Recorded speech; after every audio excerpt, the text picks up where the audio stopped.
when we last spoke, we were hanging out with a mid-1970s Peavey amp, and we are back with another mid-1970s Peavey amp.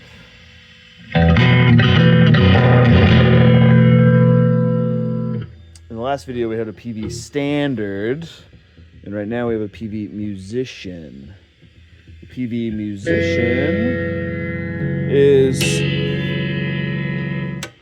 different from the Peavey Standard in a few ways, really like none of which I'm going to detail right this second. But both two-channel amps, both with reverb, and on this edition, this is the correct edition of the Peavey Musician, which is to say it's just the one that I like.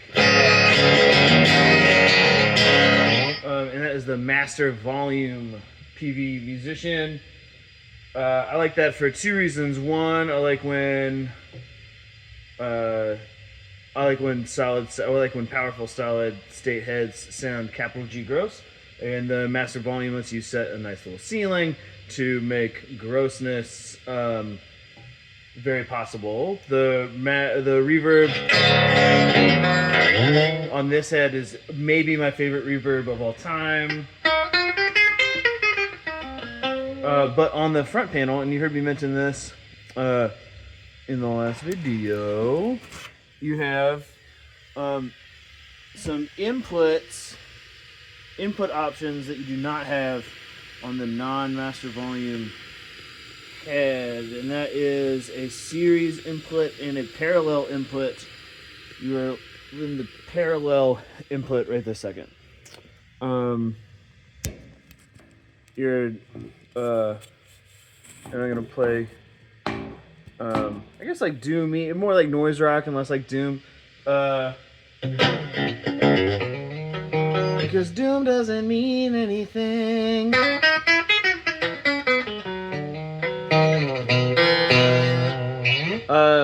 And there's a pedal board on the floor, but the only pedal that you are gonna hear me turn on is the Boss bass equalizer, the GEB7, and that one fucks because it has some pretty cool bandwidth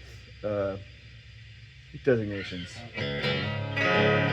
So what I'm going through for here is like not as blown out as you can possibly get on the head, something that still has some clang to it, and I'm working on another Myrtle Beach tune. C sharp standard.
Thank you.